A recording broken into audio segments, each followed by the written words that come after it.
नमस्कार दोस्तों, स्वागत है आपका आपके ही YouTube चैनल पर जिसका नाम है हिंदी ट्यूब स्टोरीज। और आज मैं लेके आ चुका हूँ एक और डरावनी कहानी। तो चलिए कहानी को शुरू करते हैं। तो ये कहानी शुरू होती है वरुण से। और वरुण जो है वो खाटू श्याम बाबा का बहुत बड़ा भक्त है। नए साल में उसकी नौकरी किसी कारणवश चली गई और उसके सर पर मुसीबतों का पहाड़ आना शुरू हो गया। नौकरी जाने के बाद किसी तरह उसने पहला महीना तो गुजार लिया। नौकरी ना होने के कारण उसे कर्ज लेना ही पड़ा और इसी तरह कर्ज में डूबे हुए 2 महीने और बीत गए। अब तो वरुण बहुत परेशान हो गया और अपने भगवान खाटू श्याम बाबा से कहने लगा, बाबा यदि इस महीने मुझे नौकरी नहीं मिली तो मैं कहीं का नहीं रहूंगा, और यदि मैं उसके बाद साल भर की भी मेहनत करता रहूं तो भी मैं इस ब्याज को नहीं चुका पाऊंगा। वरुण ऐसा ही कह रहा था, तभी अचानक उसका दोस्त आ गया जिसका नाम अमित है। अमित ने उसका हालचाल पूछा, और भाई कैसा है तू, और तेरी नौकरी का क्या हाल है। वरुण उससे बोलता है, कुछ मत पूछ यार, मैं कर्जे में पूरी तरह से डूब रहा हूँ और नौकरी कहीं मिल नहीं रही। अगर तुझे किसी भी नौकरी के बारे में पता है तो प्लीज मुझे बता दे यार। अमित वरुण से बोलता है, यार एक जॉब तो है पर ऐसी नौकरी तो मैं किसी दुश्मन को भी ना बताऊं, और अगर कोई अच्छी नौकरी मिलेगी तो मैं तुझे जरूर बताऊंगा। वरुण बीच में ही उसकी बात काटते हुए बोलता है, ऐसी कौन सी नौकरी है जो तू अपने दुश्मन को भी नहीं बताना चाहता। अमित बोलता है, रहने दे यार, तुझसे नहीं होगा। वरुण बोलता है, अरे बता यार, मैं सब कुछ करने को तैयार हूँ। अमित बोलता है, देख तू ऐसा कह तो रहा है लेकिन कोई भी वहाँ 2 महीने से ज्यादा टिक नहीं पाता। वरुण बोलता है, देख यार तू मुझे अपनी बातों में मत घुमा, मुझे प्लीज सीधा सीधा बता दे। अमित बोलता है, ठीक है जैसी तेरी मर्जी। तेरे घर से 15 मिनट की दूरी पर एक हॉस्पिटल है, वहीं पर तेरी नौकरी है और मैं तुझे डॉक्टर का नंबर देता हूँ, तू उसे मेरा नाम बता दियो तो वो तुझे आसानी से नौकरी दे देगा। वरुण बोलता है, ऐसा क्या है उस नौकरी में, मुझे तू बताता क्यों नहीं। अमित बोलता है, यार ये सब तो डॉक्टर साहब ही तुझे बताएंगे। अमित से बात करके वरुण काफी हैरान था, आखिर में कौन सी नौकरी है जिसके लिए अमित ऐसी बातें कर रहा है। अमित के जाने के बाद वरुण ने सारी बातें अपनी पत्नी को बताई और पूछा, क्या मुझे ये नौकरी करनी चाहिए। वरुण की पत्नी भी काफ़ी हैरान थी, लेकिन उस समय उनके हालात ऐसे थे कि उसने भी बोला कि हाँ आपको ज़रूर करनी चाहिए। अगले दिन वरुण तैयार होकर डॉक्टर के यहाँ पहुँच गया और डॉक्टर से कहने लगा, सर मुझे अमित ने भेजा है और मुझे इस नौकरी की सख्त ज़रूरत है। डॉक्टर बोलता है, क्या तुम इस नौकरी को कर पाओगे। वरुण बोलता है, हाँ हाँ ज़रूर, क्यों नहीं। डॉक्टर बोलता है, तुम बोल तो रहे हो पर मुझे नहीं लगता तुम ये नौकरी कर पाओगे। वरुण बोलता है, ऐसी क्या बात है सर, आप मुझे साफ साफ बताइए तो सही कि मुझे करना क्या होगा। डॉक्टर बोलता है, ठीक है तुम जानना चाहते हो ना, तो मैं बताता हूँ। तुम्हारी नौकरी हॉस्पिटल में नहीं होगी, लेकिन ये नौकरी हॉस्पिटल से जुड़ी हुई है। वरुण बोलता है, ये सब तो ठीक है सर, लेकिन यह तो बताइए मुझे करना क्या होगा। डॉक्टर बोलता है, ये जो पीछे बिल्डिंग देख रहे हो, यहाँ तुम्हारी नौकरी होगी और ये एक मुर्दा घर है। उसके बाद डॉक्टर उसे बताता है कि तुम्हारी नौकरी शाम 7 बजे से सुबह के 7 बजे तक होगी। इस बीच जो भी लाश मुर्दा घर में आए उसका नाम पता लिखना है और उसके साथ आए हुए लोगों का भी नाम लिखना है। इसके बाद लाश का फिंगरप्रिंट और 2 फोटो लेनी है। उसके बाद लाश को एक बॉक्स में बंद कर मुर्दा घर में रख देना है। वरुण बोलता है, ये तो बहुत आसान काम है, ये तो बताइए कि मेरी सैलरी कितनी होगी। डॉक्टर बोलता है, तुम्हारी सैलरी 20,000 रुपये होगी और यदि तुमने अच्छा काम किया तो तुम्हारी सैलरी मैं अगले महीने से ही बढ़ा दूंगा। क्या तुम इस काम को करने के लिए तैयार हो। वरुण फिर बोलता है, ये इतना आसान काम कौन नहीं करना चाहेगा। डॉक्टर बोलता है, फिर ठीक है, अभी तुम घर जाओ, कल आना। तो ये लो पेपर और अपने घर वालों के साइन लेकर आओ। वरुण हैरान होकर बोलता है, सर नौकरी तो मुझे करनी है ना, तो घर वालों के साइन की क्या ज़रूरत है। डॉक्टर बोलता है, कुछ भी हो लेकिन ये तो फॉर्मेलिटी है, तुम्हें पूरी ही करनी पड़ेगी। डॉक्टर बोलता है, तुम्हारे घर में कौन कौन रहता है। वरुण बोलता है, सर मेरी बीवी और 2 बच्चे हैं। डॉक्टर बोलता है, ठीक है, तो इस पेपर को आज तुम ले जाओ और कल अपनी बीवी के साइन करवा कर ले आना। वरुण बोलता है, सर ये काम कल क्यों, मैं आज ही आधे घंटे के अंदर साइन करवा कर लेकर आता हूँ। और वरुण भागा भागा घर गया और उसने सारी बात अपनी बीवी को बताई। उसके बाद वरुण उस पेपर को लेकर 25 मिनट के अंदर वापस आ गया। डॉक्टर बोलता है, ठीक है तुम कल से आ जाना। वरुण बोलता है, सर कल से क्यों, मैं तो आज से ही शुरू करने को तैयार हूँ ताकि मेरी सैलरी आज से ही जुड़ जाए। डॉक्टर बोलता है, तुम आज घर चले जाओ और अंतिम बार अपने परिवार के साथ रह लो और इसके बाद तुम्हें मुर्दा और लाशों के बीच ही रहना है। डॉक्टर की बात मानकर वरुण घर चला जाता है और अपनी पत्नी के साथ इस जॉब की चर्चा करने लगता है। पत्नी ने कहा, तुम्हारा बॉस पागल तो नहीं है जो इतने से काम के 20,000 रुपए दे रहा है और ऊपर से सैलरी बढ़ाने की बात करता है। वरुण हंसते हुए बोलता है, अरे पागल नहीं बल्कि वो तो महापागल है, ऐसे काम के तो कोई 8,000 भी ना दे, ये तो 20,000 देने को तैयार है। और अगले दिन वरुण ठीक शाम के 7 बजे मुर्दाघर पहुंच जाता है। वहां पर सबने उसका स्वागत किया और पूछा, डर तो नहीं लग रहा है? वरुण ने कॉन्फिडेंस से जवाब दिया, बिल्कुल नहीं। सबने कहा, ठीक है, अच्छी बात है, लेकिन जब भी डर लगे या कोई परेशानी हो तो हमें कॉल जरूर कर देना। वरुण बोला, यदि कोई प्रॉब्लम हुई तो मैं आपको ज़रूर याद करूंगा। इसके बाद सब लोग चले गए और बाहर केवल एक चौकीदार बैठा हुआ था।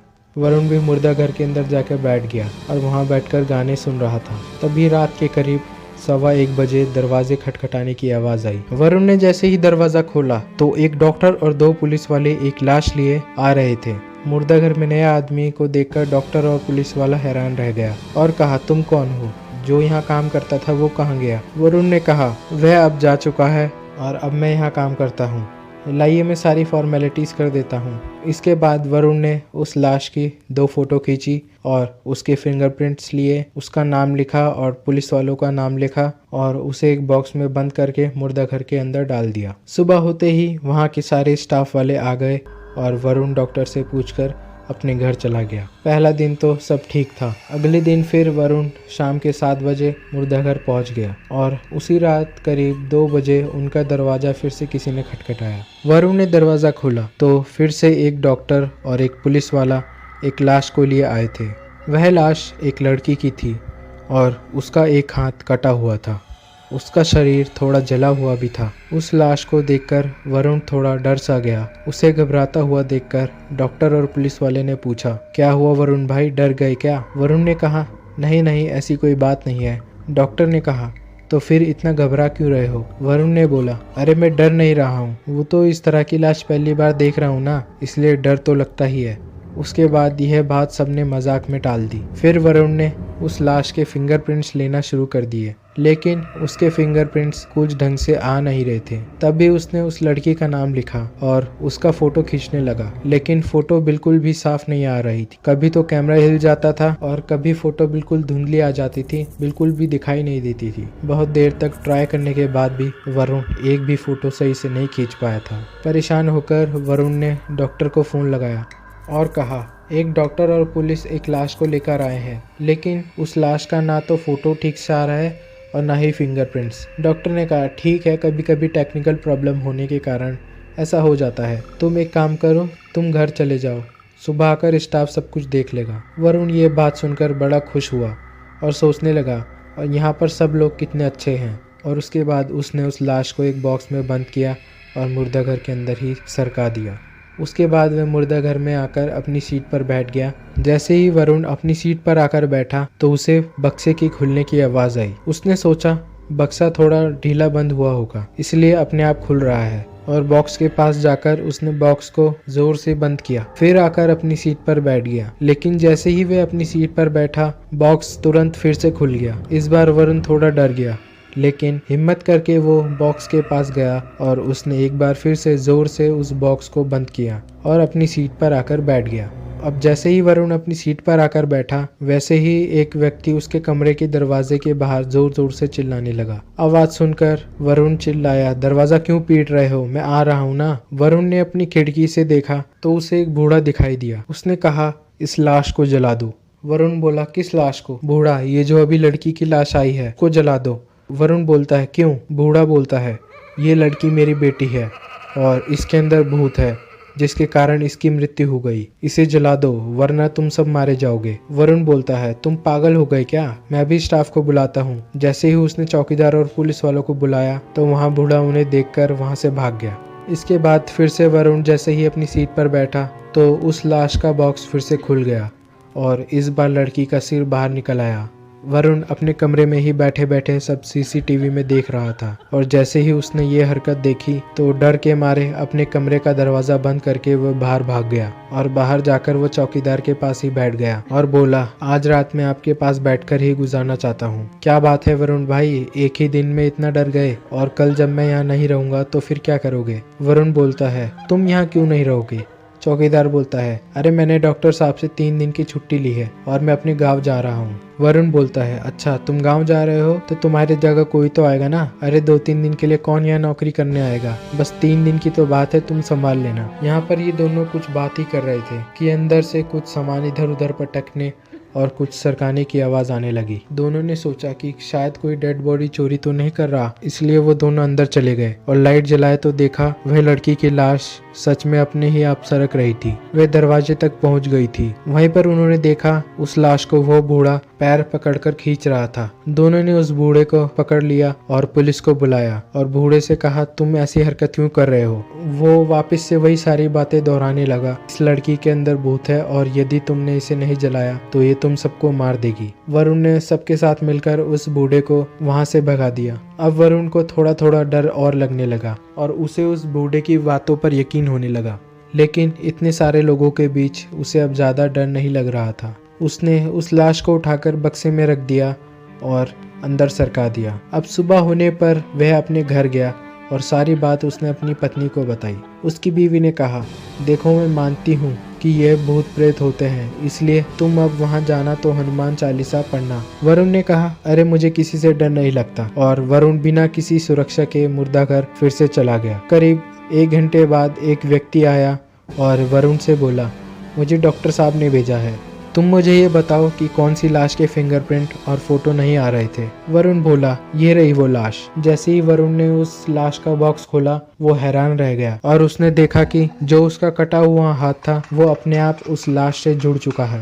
वरुण ये देखकर डर गया और उसने कहा, अरे कल तो ये हाथ कटा हुआ था, आज कैसे जुड़ गया। वह आदमी बोला, अरे आप पागल तो नहीं हो गए या शराब पीकर आए हो, कटा हुआ हाथ अपने आप कैसे जुड़ सकता है। वरुण ने बोला, अरे मैं शराब वगैरह कुछ नहीं पीता और ना ही मैं पागल हूँ, कल ये सब मैंने अपने रजिस्टर में लिखा था और डॉक्टर साहब को भी बताया था। उस आदमी को यकीन दिलाने के लिए वरुण ने डॉक्टर को फोन लगाया तो डॉक्टर ने भी कहा, हाँ वरुण तो सच बोल रहा है, इस लाश का एक हाथ कटा था। वह दोनों ये बातें कर रहे थे कि वहाँ उन्हें कुछ अजीब सी हलचल होती हुई दिखाई दी। ऐसा लग रहा था मानो कोई तो है। तभी उन्होंने देखा कि उनके पीछे की कुर्सी अपने आप गिर गई। यह देखकर दोनों डर के मारे वहां से भाग खड़े हुए और बाहर आकर लंबी लंबी सांसें लेने लगे। दोनों अभी यह कहे जा रहे थे कि हम बच गए। तभी उन्होंने गेट की ओर देखा तो वहां पर वही लड़की खड़ी थी जिसकी लाश अभी बॉक्स में देखी थी। अब तो दोनों के पसीने आने लगे। दोनों को कुछ समझ नहीं आ रहा था कि क्या करे। तभी वरुण ने खाटू श्याम बाबा को याद किया और कहा, बाबा मैं परेशान हूँ, मदद करो, इस नौकरी को छोड़ भी नहीं सकता और इस नौकरी में रह भी नहीं पा रहा हूँ, बाबा कुछ भी करके मदद करो। वरुण ये बोलते बोलते डर के मारे आंख बंद कर लेता है। जैसे ही वह थोड़ी देर बाद आंख खुलता है तो वह लड़की गायब हो चुकी थी। उसके बाद दोनों ने आव देखा न ताव देखा, सीधे अपने घर की ओर भाग गए। जैसे ही वरुण घर पहुंचा तो उसकी बीवी ने देखा वह बहुत डरा और घबराया हुआ था, तो उसने हनुमान चालीसा पढ़ना शुरू कर दिया। थोड़ी देर में जब वरुण को कुछ सुकून महसूस हुआ तब बीवी से उसने सारी बात बताई। अब उसकी बीवी ने सीधा सीधा बोल दिया, जब तुम कल जाओगे तो हनुमान चालीसा तो जरूर लेकर जाओगे। वरुण ने भी डर के मारे हाँ कर दिया। अब अगले दिन वरुण और उसके साथ जो आदमी था दोनों ने डॉक्टर को पूरी बात बताई। डॉक्टर ने कहा, साइंस हमें ये मानने की अनुमति तो नहीं देता, पर अगर तुम दोनों ने ऐसा कुछ महसूस किया है तो हम इसे नकार भी नहीं सकते। इसलिए वरुण आज से तुम वहाँ अकेले नहीं रहोगे, तुम्हारे साथ कोई ना कोई आदमी जरूर रहेगा। वरुण ने कहा, ठीक है। अब वरुण के साथ जो आदमी था उसे डर तो नहीं लगता था, लेकिन वह इन सब चीज़ों में विश्वास जरूर करता था। अब आज की रात दोनों एक साथ मुर्दाघर की ऑफिस की सीट पर बैठे हुए थे और सीसीटीवी कैमरा में देख रहे थे। 2-3 घंटे तक कुछ भी नहीं हुआ, लेकिन रात के 2:15 बजे वह बॉक्स फिर से खुला और उसमें से लड़की खुद बाहर निकल के आ गई। यह देखकर दोनों के रोंगटे खड़े हो गए। अब दोनों ना तो भाग सकते थे और ना वहाँ बैठ सकते थे, इसलिए दोनों ने हनुमान चालीसा का पाठ शुरू कर दिया। वह लड़की बक्से से निकलकर उनके पास आ गई और ठीक उनके पीछे खड़ी हो गई। वो दोनों सीसीटीवी से उसे देख पा रहे थे, लेकिन पीछे मुड़ने की हिम्मत नहीं हो रही थी और लगातार बालाजी का ध्यान कर रहे थे और हनुमान चालीसा पढ़ते जा रहे थे। वह लड़की रात भर उनके पीछे खड़ी रही, लेकिन उनका कुछ बिगाड़ भी नहीं पाई और सुबह होते ही वो लड़की गायब हो गई। ऐसा भयानक दृश्य दोनों ने अपनी जिंदगी में पहली बार देखा था। सुबह होते ही दोनों ने सारी बात डॉक्टर को बताई और सीसीटीवी फुटेज भी दिखाया, तो डॉक्टर को ना चाहते हुए भी दोनों की बातें माननी पड़ी। उसके बाद वरुण और डॉक्टर ने डेड बॉडी उसके पिता को सौंप दी। उसके पिता ने कहा, अच्छा हुआ तुम इसे सही समय पर ले आए, वरना तो आज डॉक्टर साहब का नंबर था और कल इसने उस चौकीदार को भी मार दिया था। वरुण हैरान होकर पूछता है, पर क्यों? बूढ़ा बोलता है, यह अपनी शक्तियाँ बढ़ा रही है और जानते हो इसने तुम्हें सबसे पहले क्यों नहीं मारा? वरुण बोलता है, हाँ, इसे तो मुझे सबसे पहले मारना चाहिए था। बूढ़ा बोलता है, तुम तो इस मुर्दा घर में रखकर उसकी रखवाली कर रहे थे और जब उसकी शक्तियाँ बढ़ जाती तो वो तुम्हें भी मार देती। इसके बाद सबने मिलकर उस लड़की का अंतिम संस्कार किया और भगवान से प्रार्थना की कि हे प्रभु, इस लड़की की आत्मा को मुक्ति मिले। उस दिन के बाद से लेकर वरुण आज तक नौकरी कर रहा है और उसे कोई परेशानी नहीं आई। बोलिए पवन पुत्र हनुमान की जय। तो ये थी आज की कहानी, और अगर अभी तक आपने वीडियो को लाइक नहीं किया तो वीडियो को लाइक कीजिए, चैनल को सब्सक्राइब कीजिए और वीडियो को शेयर करना ना भूलें। तो मिलते हैं आपसे अगली कहानी में। जय श्री राम।